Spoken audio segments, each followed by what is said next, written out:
गायत्रीजी किचनमध्ये नाश्ता बनवत उभ्या होत्या. किचनच्या खिडकीतून तिने पाहिले की शेजारी राहणाऱ्या रमाजी योगा करायला जात होत्या. ते पाहून गायत्रीजींना गुडघ्यांचा त्रास आठवू लागला. रमाजींना वेगाने चालताना पाहून गायत्रीजी विचार करू लागल्या की या वयातही त्या किती वेगाने चालतात. तेव्हा त्यांना त्यांचा मुलगा अनिल याचा आवाज आला. "अरे आई, लवकर नाश्ता आण, मला ऑफिसला उशीर होतोय." मुलाचा आवाज ऐकून त्यांनी पटकन पराठे आणि भाजी काढून मुलाला दिली. अनिल रागाने म्हणाला, "अरे आई, माझ्या बायकोचा नाश्ता कुठे आहे?" गायत्रीजीने शांतपणे आपल्या सुनेसाठीही नाश्ता काढून दिला. अनिल नाश्ता घेऊन खोलीत गेला. तेवढ्यात गायत्रीजींचा 6 वर्षाचा नातू रौनक आला आणि त्यांना ब्रश करायला घेऊन गेला आणि गायत्रीजी त्यांच्यात व्यस्त झाली. ऑफिसला जाण्यापूर्वी अनिल म्हणाला, "आई, काल आम्हाला पार्टीतून परतायला उशीर झाला. त्यामुळे माझी पत्नी नाश्ता करून पुन्हा झोपली आहे. आज ती 12 वाजता उठेल, म्हणून आता जेवण तयार कर." हे ऐकून गायत्रीजींचा चेहरा पडला. असो, जेव्हापासून ती खेड्यातून शहरात राहायला आली होती तेव्हापासून तिची सून तिला अजिबात मान देत नव्हती. पूर्वी ती त्यांच्याशी फोनवर छान बोलायची, पण आता तिचं वागणं उद्धट झालं होतं. घरातील बहुतेक कामे ती तिच्या सासूकडून करून घेत असे. गायत्रीजींनाही वाटलं की त्या आपल्या सुनेला मदत करतील, जेणेकरून त्यांना त्यांच्यासोबत राहण्यात कोणतीही अडचण येऊ नये. पण इथे आल्यानंतर घरच्या सर्व जबाबदाऱ्यांसोबत तिला तिच्या 6 वर्षाचा नातवाचाही सांभाळ करावा लागला.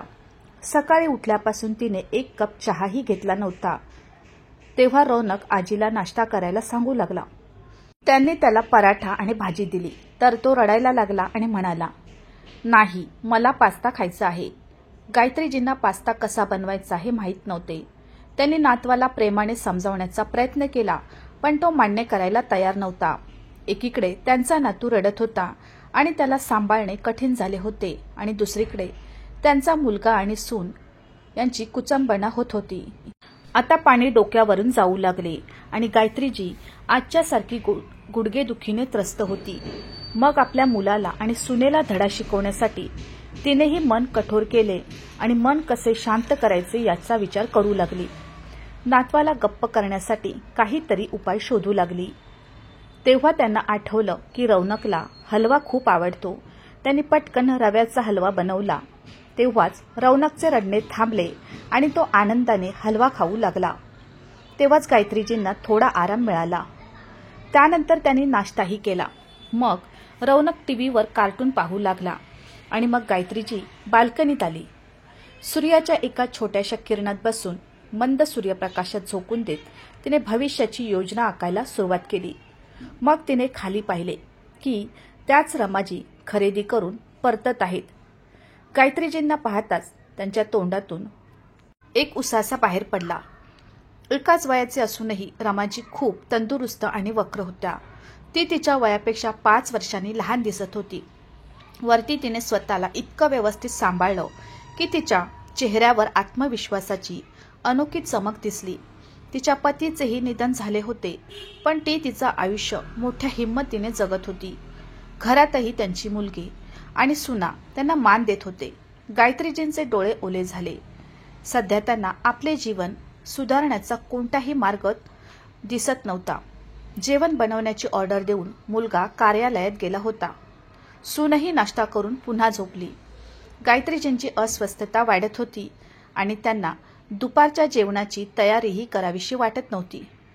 आज तिच्या मुलाने तिला गावातून मोलकरणीप्रमाणे घरची कामं करायला, मुलांना सांभाळायला आणि जेवण बनवायला आणल्यासारखं वाटलं. गायत्रीजींना घरात गुदमरल्यासारखे वाटू लागले, म्हणून त्या बाल्कनीतून उठून हॉलमध्ये आल्या. रौनक आईच्या शेजारी झोपला असल्याचे त्यांनी पाहिले. गायत्रीजींनी चष्मा वर केला आणि ती हळूच घराबाहेर पडली. ती लहानशा उद्यानातल्या बेंचवर बसायला गेली आणि शून्यात डोकावू लागली. जवळपास अर्धा तास ती तशीच बसून राहिली. तेवढ्यात त्यांना त्यांच्या खांद्यावर कोणाचा तरी स्पर्श जाणवला. गायत्रीजी वळल्या तेव्हा त्यांच्या मागे रमाजी उभ्या होत्या. रमाजींना पाहताच तिने उठण्याचा प्रयत्न केला. तेव्हा रमाजींनी त्यांना बसवले आणि म्हणाल्या, "अरे गायत्रीजी, बसण्याऐवजी उभी का राहत आहेस?" असे म्हणत ती देखील गायत्रीजींच्या शेजारी बसली आणि विचारले, "काय झाले? तू बाहेर कधीच दिसत नाहीस, पण आज मी तुला इथे गप्प बसलेले पाहते. काही अडचण आहे का? रमाजींचे काळजीवाहू शब्द ऐकून गायत्रीजींचे हृदय द्रवले. ती हळूच म्हणाली, काय सांगू, म्हातारपणात समस्या नेहमीच निर्माण होतात. रमाजी मंद हसल्या आणि म्हणाल्या, म्हणूनच मी विचारते, आपण आपल्या समस्या आपापसात सांगू शकतो ना? कारण आपण वयाच्या त्याच टप्प्यावर उभे आहोत, त्यांचे ऐकत आहोत. गायत्री हसली आणि म्हणाली, मी काय सांगू, तू खूप भाग्यवान आहेस की तुझा मुलगा आणि सून तुझा एवढा आदर करतात. माझ्या घरात माझा आदर नाही. म्हातारपणी कोण आदर करतो? रमाजी हसत हसत म्हणाल्या, सर्वप्रथम आपण स्वतःचा आदर केला पाहिजे.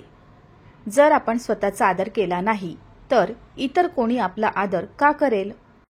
जेव्हा गायत्रीजी तिच्याकडे आश्चर्याने पाहू लागली तेव्हा रमाजी म्हणाल्या की मी माझ्या आरोग्याची सुरुवातीपासूनच काळजी घेते.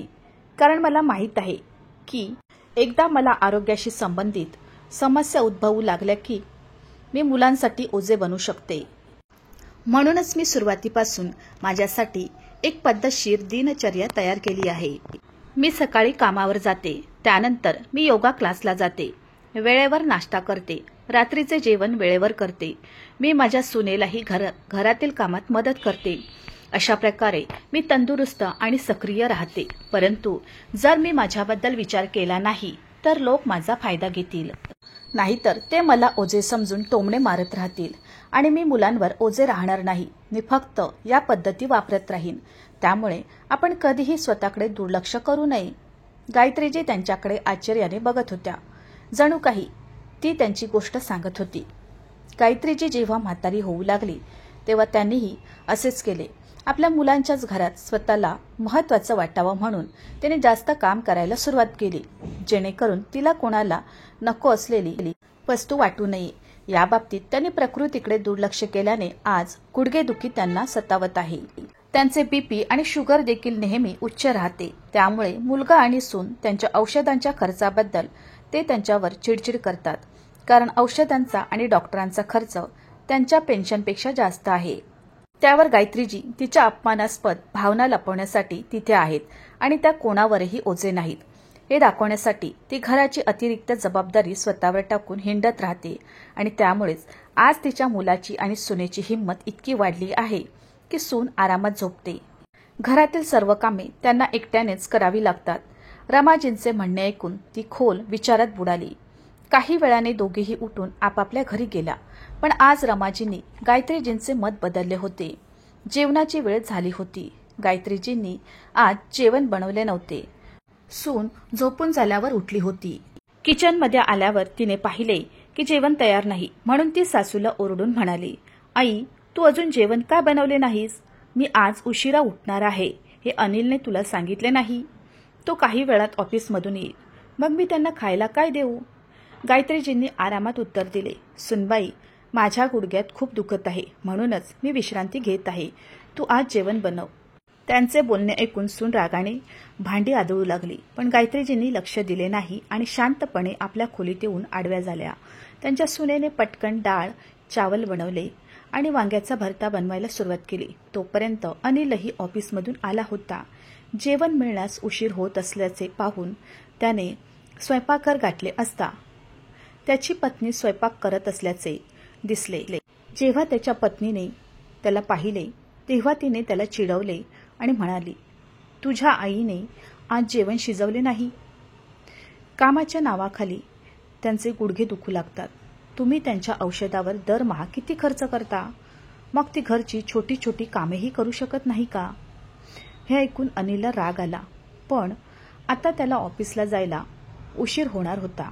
म्हणूनच त्याने पटकन जेवण मागायला सुरुवात केली. जेवण करून तो ऑफिसला गेला. संध्याकाळी घरी आल्यावर त्याला राग आला.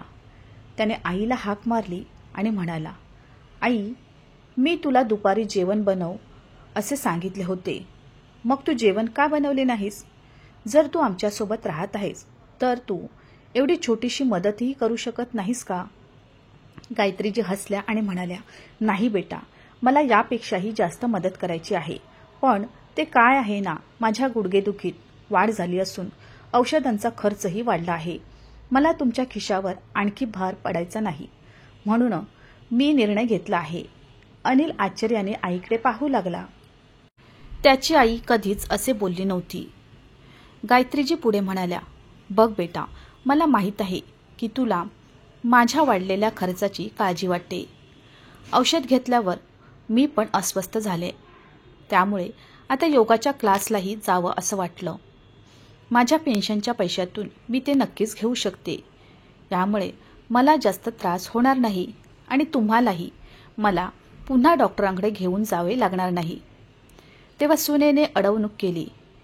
योगा क्लासला गेलात तर घरची कामे कोण करणार? गायत्रीजी हळूवार हसल्या आणि म्हणाल्या, सुनबाई, तू पूर्वीही घरची कामे करायचीस ना, आता ती कर आणि माझ्या गुडघ्यांचा त्रास बरा होताच मी तुला मदत करेन. आता परिस्थिती अशीच राहिली आणि उद्या मी अंथरूण पकडले, मग तुमच्या अडचणी आणखी वाढतील ना. म्हणूनच मी विचार केला की आतापासून मी सुद्धा माझी काळजी घेईन. आईच्या बोलण्याला विरोध कसा करायचा हे मुलगा आणि सुनेला समजत नव्हते. अनिलही उघडपणे काही बोलू शकत नव्हता. दुसऱ्या दिवसापासून गायत्रीजीही रमाजींसोबत योगा क्लासला जाऊ लागल्या. हळूहळू त्यांना तिथे जायला आवडू लागलं. ती घराबाहेर राहत होती. तोपर्यंत पती आणि मुलाची सर्व कामे तिच्या सुनेला करावी लागत होती. नाश्ता करून ती बाल्कनीत वर्तमानपत्र वाचायला बसायची. सून तिला कुठलेही जड काम करायला सांगते तेव्हा ती म्हणायची की अजून एवढी जड कामं करायला मला जमणार नाही. त्या बदल्यात ती संध्याकाळचा चहा करायची आणि भाजी चिरायची. ती स्वयंपाकघरात मदत करायची. तिला आता कोणते काम करता येईल आणि कोणते नाही हे तिने स्वतःहून निवडायला सुरुवात केली होती. या गोष्टींवर त्यांची सून त्यांच्यावर खूप रागावली होती. पण गायत्रीजींमध्ये अनेक सकारात्मक बदल घडले होते. ती आनंदी राहू लागली. योगा केल्याने तिने तिच्या चालण्यावर आश्चर्यकारक आत्मविश्वास मिळवला होता. हळूहळू त्यांच्या आरोग्याशी संबंधित समस्याही कमी होत गेल्या आणि त्यांच्या चेहऱ्यावरील चमक वाढू लागली.